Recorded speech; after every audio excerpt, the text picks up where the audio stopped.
Hey guys, what's up? It's Savannah. Welcome back to my channel and welcome back to another true crime episode here on my YouTube channel. As you guys can tell by the title of today's video, today we are discussing the Kenneka Jenkins case. This has always been a case that I've been very interested in covering and learning more information on, so I was really excited to really dive into it this week. And I'm also extremely curious to hear what you guys have to say about it, so definitely let me know your theories by the end of this episode. And I do want to mention that if you enjoy podcasts and want to listen to this video in podcast form or any of my other true crime episodes here that I have on my channel, and there are actually some podcast episodes that haven't been put into video form on my channel, so there are a couple bonus episodes over there that you can check out as well. I have a true crime podcast called Killer Instinct. It's always linked in the description box below, but you can listen to it on Apple Podcasts and Spotify. So with that being said, let's just jump right on into today's case. So this is Kenneka Jenkins. Kenneka was born on September 15th, 1998 to her mother, Teresa Martin. Kenneka graduated from Voice High School, and back in 2017, she had actually gotten a job at a nursing home. Unfortunately, I wasn't able to find too much information about who Kenneka was as a person. To me, that's just a very crucial part of a case. I always like to let you guys in on who this person was, who their personality was. This does not define who they are as a person, so I always like to look at the bigger picture and see who this person was outside of what happened to them. However, when it came to Kenneka's case, I wasn't really able to find any of that information. So because of that, we are going to jump straight to Friday, September 8th, 2017. So Kenneka lived in Rosemont, Illinois, and on September 8th, 2017, there was a party being thrown at a hotel called the Crowne Plaza Hotel. This hotel was also located in Rosemont, and Kenneka did not tell her mother that she was going to this party this night. She actually told her mom that her, as well as 3 other friends, were going to go bowling and go see a movie to celebrate Kenneka getting this new job at a nursing home. This was not the actual plan though. In typical teenage fashion, Kenneka did not want her mom knowing that she was going to this hotel party. Kenneka was 19 years old at this point. So she probably knew that this party was going to involve drinking, and she didn't want her mom to overreact or worry too much or just tell her that she couldn't go in general. So instead of telling her where she was actually going, she told her that she was going to go catch a movie and go bowling with some of her friends. Kenneka and her friends left Kenneka's house at about 11:30 p.m. on September 8th, 2017. They actually ended up taking Kenneka's mom's car to drive to this party. They were going to drive to the party and they were going to drive back. That was their plan. Now, when the girls got into the car, they decided to make a quick pit stop. They decided to stop off somewhere and grab a couple items that they thought that they might need that night.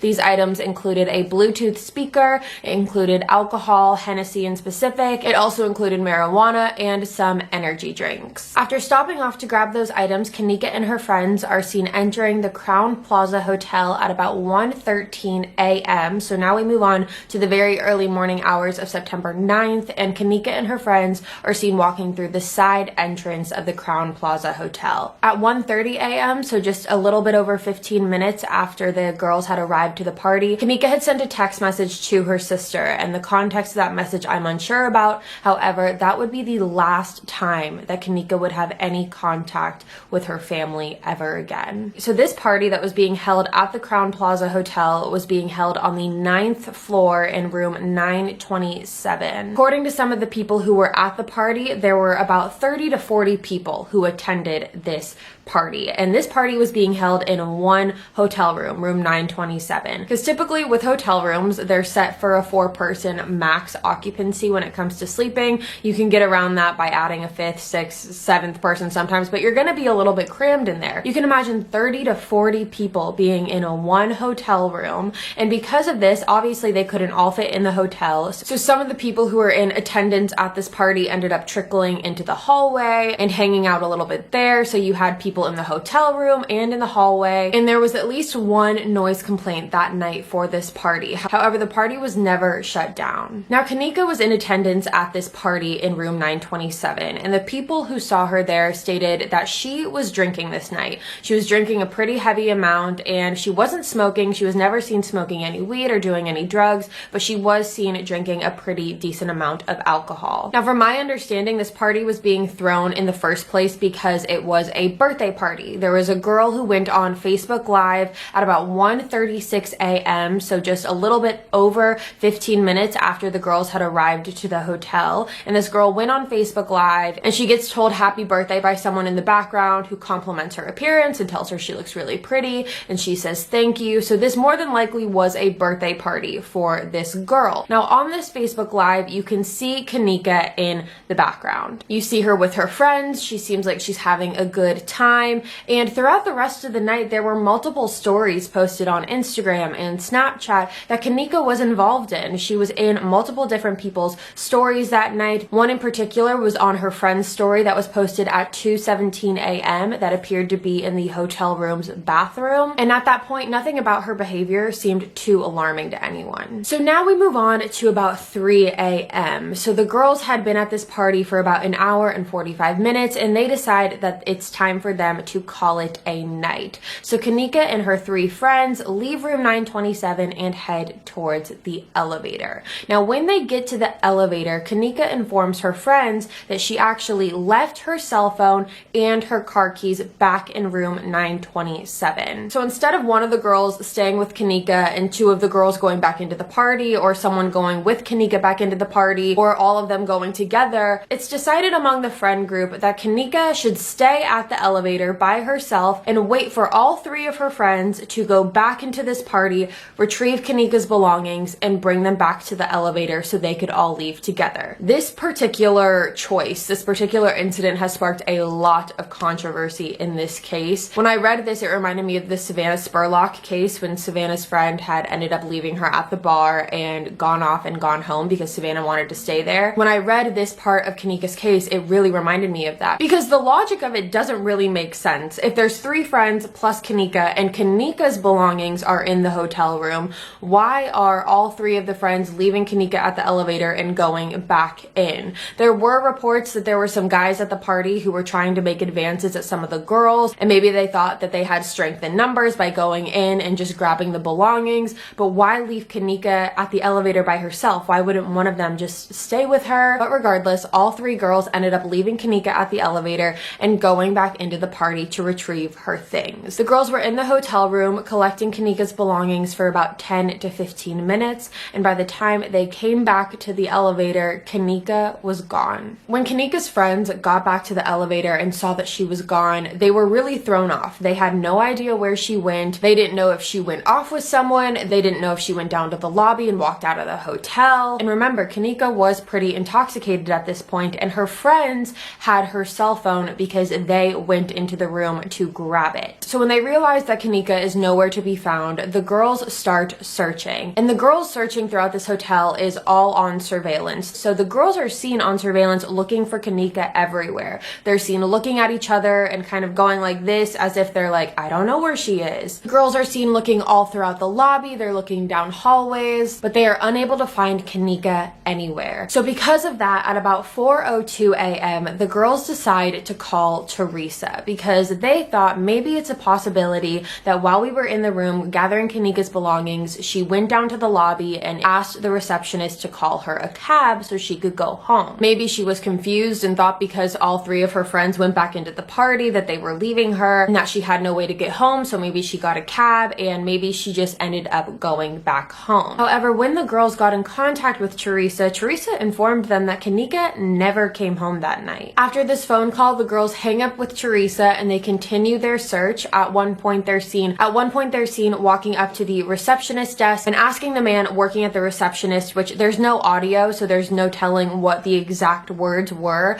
However, the receptionist ended up kind of making like a this motion and pointing off to the right. So based off the context, it kind of makes you assume that he's saying maybe he either saw her heading in the right direction or there's an area on the right that they haven't looked at yet. So after talking to this receptionist, the girls are seen walking in that direction, however, are still unable to find Kanika. So that is when a couple minutes later, the girls decide to walk out to the car. They decide to walk out to Teresa's car because that was the car that was driven to the hotel to see if maybe Kanika ended up stumbling out to the car and waiting for the girls there. However, she was not there either. So after going out to the car and realizing that Kanika still was not out there, the girls ended up making their way down to the lower level of this hotel. I'm unsure if it was the receptionist who made them aware of this lower level or how they thought to get there, but the lower level of this hotel, just to give you an idea of it, it basically is where the more business operations side of the hotel is kept. At the Crowne Plaza, there was a stairway that led from the lobby to the lower level. The lower level was below the lobby. That's why it's called the lower level. And a lot of hotels have them. They're typically marked LL on elevators. And for the Crowne Plaza, the lower level is where there was a lot of different conference rooms held. There were some offices down there. There were bathrooms, there were auditoriums, and there were also 2 kitchens down there as well. So Kanika's friends are seen on surveillance footage going down into the lower level. They look around the lower level for a little bit. They don't do a very extensive search because there are signs all across the lower level that basically said employees only, do not enter, staff only, things like that, to indicate that this level was strictly for the employees who worked for the hotel. But Kanika's friends did kind of just vaguely browse over the area. They went into the bathroom and checked the bathroom to see if Kanika was in there. However, when she wasn't in there, the girls then went back upstairs to the main lobby. So the gist of this part of the case is the fact that Kanika's friends did look for her. They scoured this hotel. They looked high and low. They were looking for her everywhere, and they weren't able to find her. So at about 5 a.m. on September 9th, the girls decided to get into the car and drive to Kanika's home, which is where Teresa lived. When the girls got there, they informed Teresa that they had been looking for Kanika for the past couple hours. They weren't able to find her anywhere, and that is when Teresa decided that she was going to get in the car with the girls and drive over to the Crowne Plaza Hotel herself to do her own searching. So when Teresa arrived to the Crowne Plaza, she immediately went up to the front desk. She informed the person working at the front desk of the situation. She said, you know, my daughter Kanika, she's missing. She was last seen in this hotel. She hasn't been seen for a couple hours. Can you look on your surveillance footage? Because if you look on the surveillance, we'll be able to see if she left the hotel, if she went into a different room, if she wandered off somewhere. We'll just be able to see what ended up happening so we could find her. Now, when Teresa said this to the person working at the front desk, Teresa said she felt very dismissed by this person because the woman working the front desk essentially told Teresa that she basically couldn't show Teresa the surveillance footage because that is police matters. Teresa would need to file a missing persons report in order for the authorities to look into the surveillance footage. So I want to mention, because I watched Stephanie Harlow, who, if you are unfamiliar with her, she's an amazing true crime YouTuber. I love watching her videos. I love the way she presents and the way she tells a case, and she goes into so much detail, and she's great. And so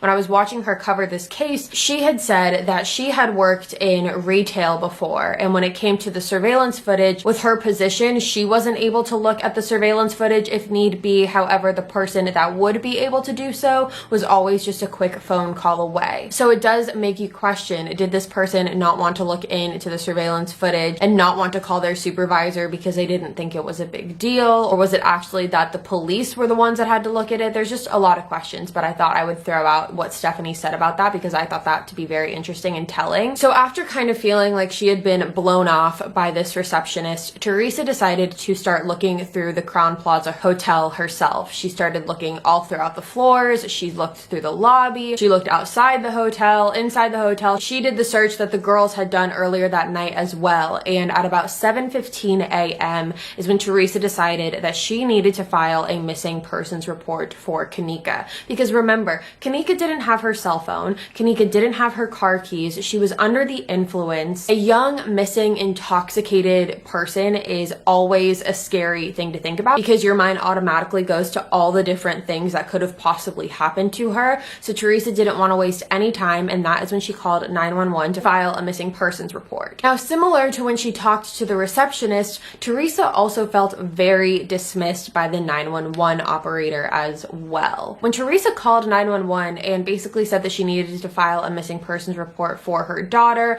and explained the story, she had gone out to a party, she'd been drinking, she's missing, we can't find her. The 911 operator basically told Teresa that she's probably just off sleeping off the alcohol somewhere. Give it a couple hours, I'm sure she'll turn up, and if she doesn't, then give us a call back after 24 hours and we'll file a missing persons report. Obviously, Teresa was very frustrated by this because she knows her daughter. She knows that her daughter would would not just walk off and sleep it off somewhere. And I know some of you might be sitting there saying, well, she didn't tell her mom that she was going to the party, or maybe it was like her behavior. It's parental instinct. And Teresa knew that this was not something that Kanika would do. So now we're still on September 9th, but we fast forward a little bit over 12 hours after Teresa tried to file a missing persons report, and the authorities at 8:30 p.m. actually arrived to the Crowne Plaza Hotel, but not for the reason that you would think. Authorities didn't arrive to the Crowne Plaza Hotel to help Teresa to file a missing persons report or to help her look for her daughter. The authorities arrived to the Crowne Plaza Hotel because hotel staff and management had actually called the authorities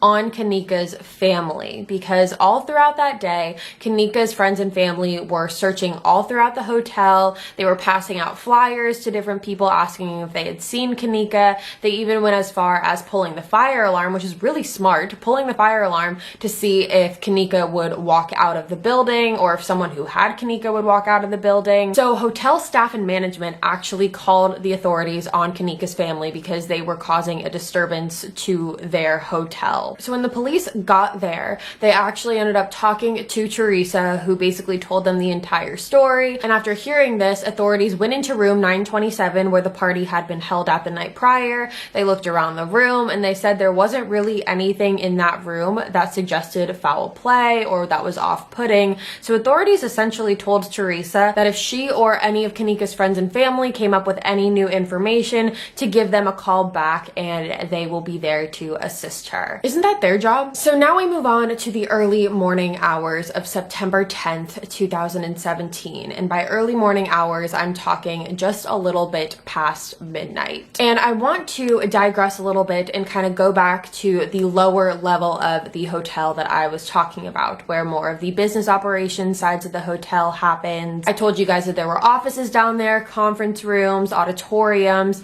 but there were also 2 kitchens down there. Now, the reason there were 2 kitchens is because the hotel was doing some renovations. They were actually adding another restaurant to the hotel. So when they did that, they also decided to add another kitchen. That way they would be able to have just more kitchen space and be more productive and things like that. So at this time, one of the kitchens was being used by the restaurant in the hotel, where all the cooking happened, all the preparing, everything that revolved around serving food happened in this kitchen. And then you had the second kitchen, and the second kitchen was the kitchen that was built for the new restaurant. At this time, this kitchen was not being used by anyone. It was a finished kitchen, but there was no produce in there was no food in there, people weren't working in there. It was completely empty. And this second kitchen also had a walk-in freezer. And even though the kitchen at this time, this second kitchen, was not in use, the walk-in freezer actually was. So the walk-in freezer was turned on at this point. And the hotel said that the reason this walk-in freezer was turned on was because if they needed any extra storage space or needed to put anything in the freezer from the other restaurant but didn't have enough room in that kitchen,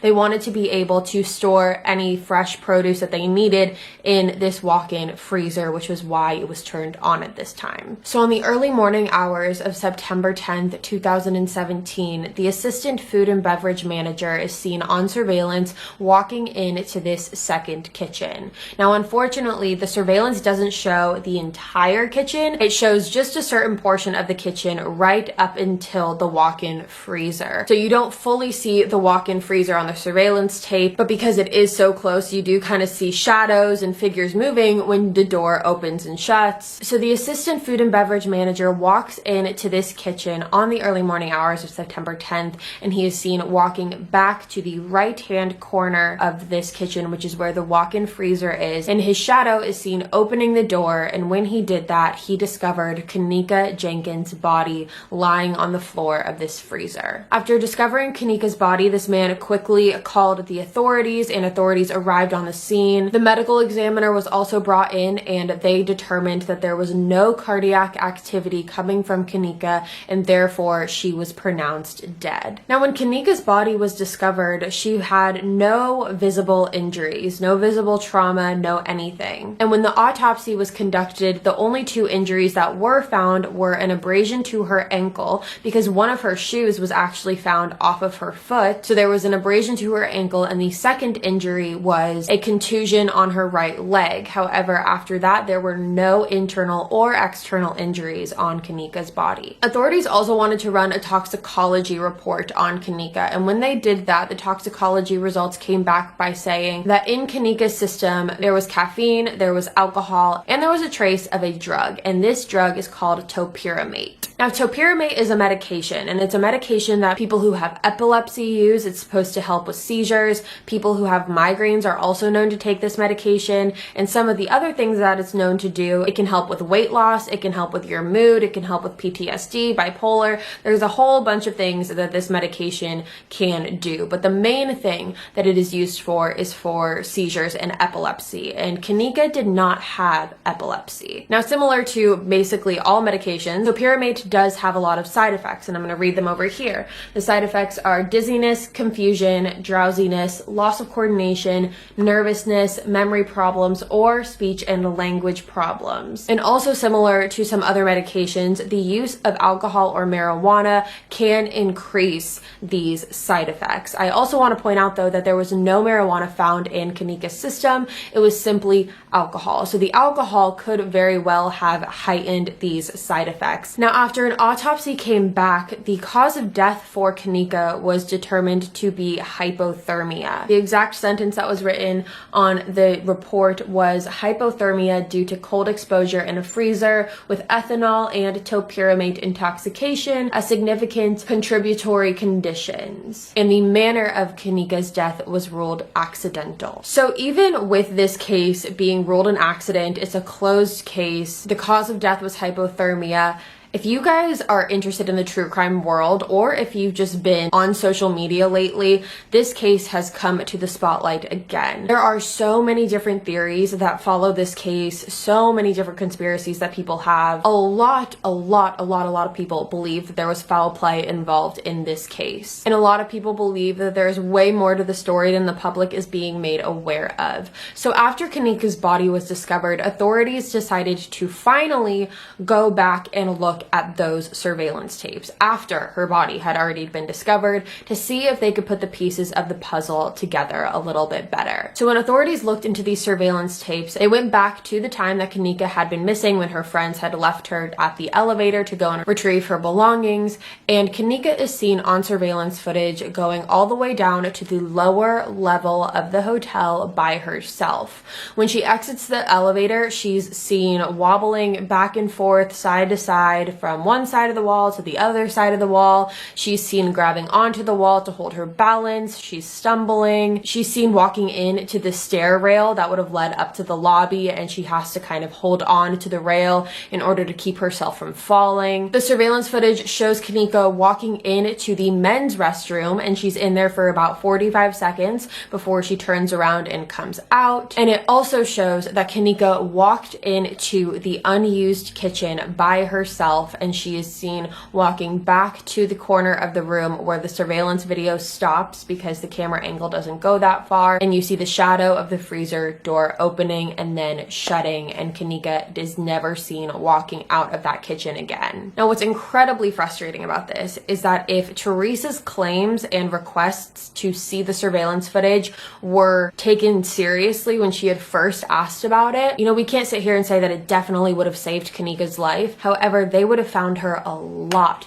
sooner. There would have been no question about it. The fact that they waited until after her body was discovered to look at surveillance footage is really mind-blowing to me, and I don't understand it, but that was just the way that they did things. Now, when Kanika's body was discovered, the authorities are seen on surveillance footage pulling Teresa to the side into a conference room to give her the unfortunate news that her daughter's body had been found. On this surveillance footage, you see authorities bringing Teresa into this room, and moments later, you see Teresa running out of this room screaming. She runs into the lobby screaming. She's obviously hysterical. Now, once Teresa finally leaves the hotel, once she leaves the Crowne Plaza, she actually went on Facebook Live to update people on Kanika's case. When she went on this Facebook Live, she told everyone that Kanika's body had been discovered. She said that her daughter was dead and that it was accidental. There was no foul play involved, and that it was incredibly tragic and incredibly sad, but it was accidental. But then then not too long after Kanika's death, Teresa had actually appeared on the Dr. Oz show.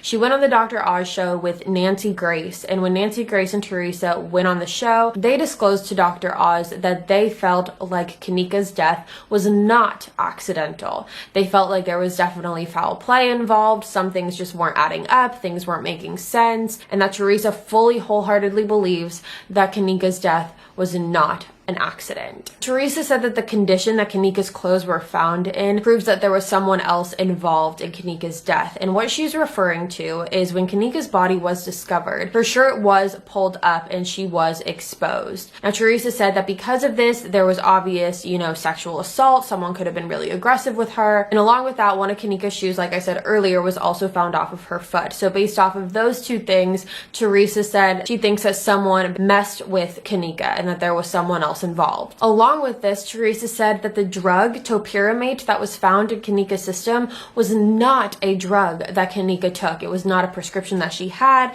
not a medication she took regularly, so someone had to have drugged her. But here's the thing, and I don't know how this is even able to be proven, but I think it's really, really amazing that technology has advanced this far. When the toxicology report was conducted and topiramate was found in Kanika's system, it was also discovered that this was not a one-time take for Kanika. This is a drug that she had taken regularly. There were traces of it in her system in the past. Again, I'm not sure how they're able to figure that out, but it's really amazing that they're able to do that with technology. But basically what they were saying is that Kanika had taken this prescription multiple times before. This was not something that she just found this night and decided to take it for the first time. Kanika is 19 years old, so she's not underage. She's considered an adult, and if there was a prescription that she wanted to take that she didn't want her mom to know about, whether that was for a mood stabilizer, whether that was for weight loss, whatever it was, if she wanted to get the prescription for it and didn't want her mom to know about it, she probably could have gotten that done. Kanika's medical reports have never been released to the public, so I don't know if this is something that authorities have looked into behind the scenes, but it would be interesting to see if this was something that she was either prescribed to or given to through a third party. After Kanika's body had been discovered, authorities also approached Teresa and asked on 2 separate occasions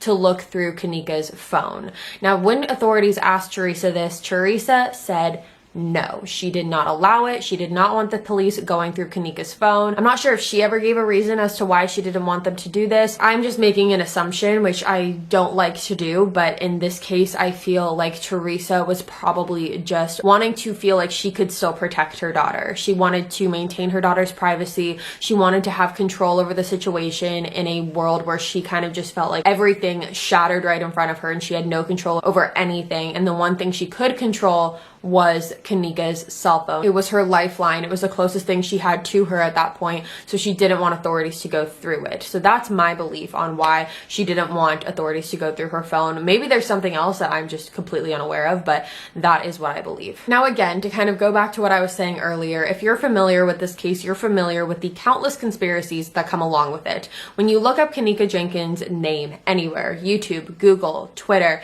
it comes up with a long list of possibilities that people have came up with and possible theories that people have came up with as to what could have happened to Kanika that night. A lot of people think it's a big possibility that Kanika's friends were involved in this. There's been a theory out there that Kanika was sold by her friends for $200 into sex trafficking. There's theories out there that her friends are the ones that led her to the freezer and they were just looking for Kanika as a cover-up to make it look like they were trying to help, when in reality they knew exactly where she was. One of the craziest theories out there that I have heard of, and I'm saying this because I want you to know the extremes that people are going to with this case. One of the craziest theories I think I've ever heard, not just with this case, I think that I've ever heard, is the theory that Kanika's death was around the time that Selena Gomez needed a kidney transplant. Yes, we're talking Selena Gomez. Selena Gomez needed a kidney transplant and she didn't want to have to wait on the transplant list, and she needed a kidney right there, right now, and Kanika was basically killed to give her organs away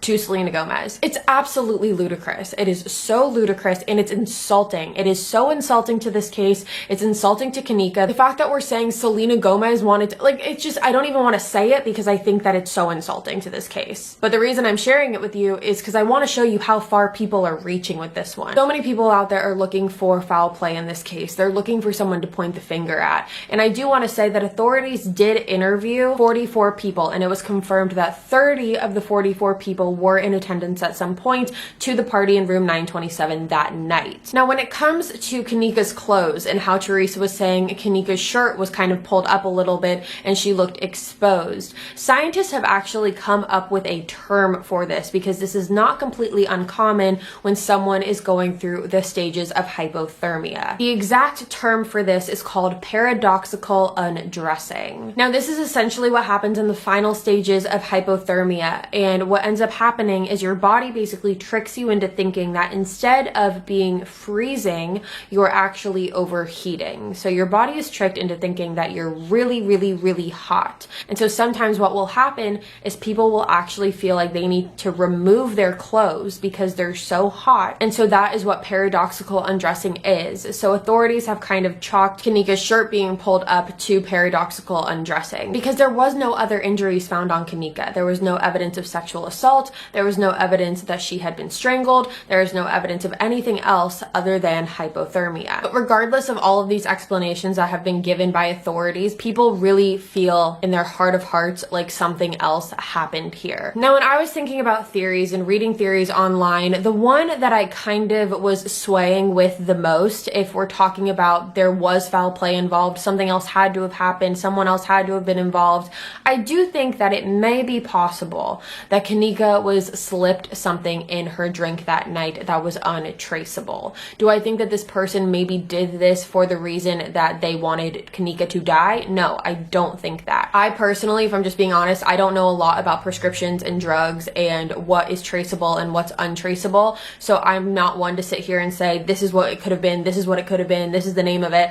I don't know. But if there was something out there that was untraceable that someone put into Kanika's drink, that could explain her level of intoxication. Because based off of the surveillance footage, you guys, Kanika was so intoxicated. And a lot of us out there have had our nights. We have had our not greatest moments.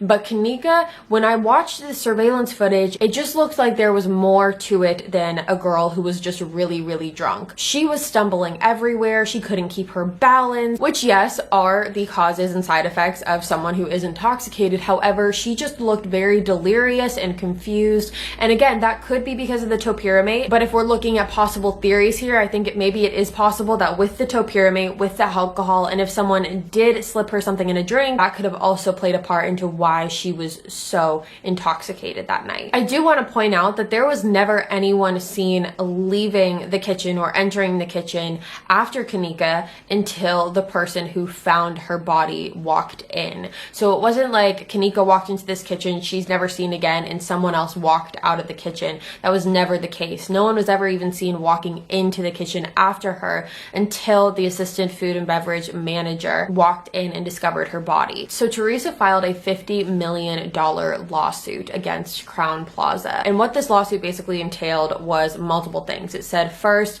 the party should have been shut down. Crowne Plaza had received multiple different noise complaints. There were underage kids up there. It was a complete over-occupancy in a room. There was drinking, there was drugs. The party should have been shut down. So that was the first thing in the lawsuit. The lawsuit also stated that the kitchen that Kanika walked into should have been closed off. Having just a do not enter or employees only signs are not enough to completely deter someone, obviously, from just walking in there. And lastly, the lawsuit claims that the hotel staff was extremely negligent in helping Teresa find Kanika when she initially told them. Now, right now, Kanika's case is a closed case. Authorities have said, while this is an incredibly sad and tragic accident, it is an accident. Now, if you guys have been watching my true crime videos for a while, you know that I am always one who says you should never leave any stone left unturned. You have to look at the case from every single angle and every possibility of what could have happened to the victim. And it's really important to look at the facts. That way you're able to rule out theories as they come in order to conclude on the one that is actually true. So because of that, I do understand why there are so many theories out there as to what could have happened to Kanika. But I do want to say, I really think it's important important to look at straight facts here. Something that we don't get in a lot of cases is footage of the victim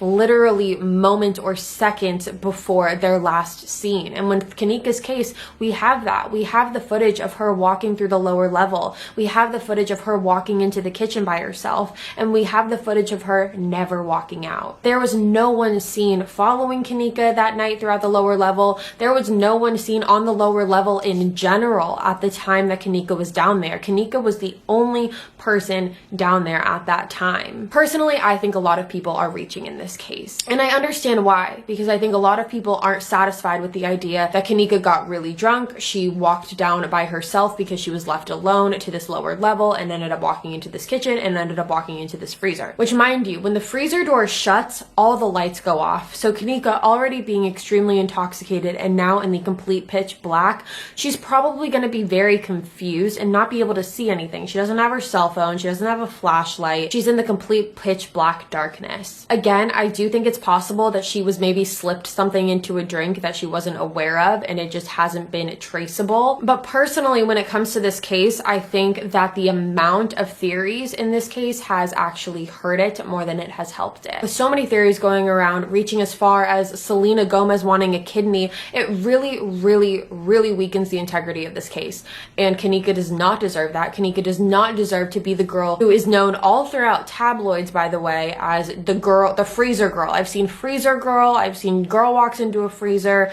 Everyone has just kind of paired her name with freezer, and it's so disrespectful. Her name is Kanika Jenkins. Her name is not freezer girl. Her name is not girl walks into a freezer. It's Kanika Jenkins. She was a person. And going as far as these outlandish theories, I think really hurt this case more than it helps it. I think that there are theories out there that make sense. I'm not saying that every theory out there is just like insulting and doesn't make sense and why are we even thinking like that. There are a lot of theories out there that make sense. So I'm all for those. I think that they're so great to talk about what happened and talk about theories and rule things out and add things in. I think is so amazing. But when we're reaching so far, I think it really ends up hurting the case more than it's helping it. But that is all we really have on this case. Like I said, it's a closed case, but I'm really interested to see what you guys have to say about it. What is your theory? Do you think Kanika was slipped something into a drink? Do you think that foul play was involved? Do you think that this was just a tragic accident? Let me know. Let me know in the comments below your theories, your thoughts. And with that being said, you guys, that is going to be all from me today. Thank you so much for tuning in to another true crime episode here on my YouTube channel. If you are new here, hi, my name's Savannah. I make videos 3 days a week, Sunday, Tuesday, Thursday. You should subscribe and join the family. I love you guys so much, and I'll be back in a couple days with a brand new video. Bye, guys.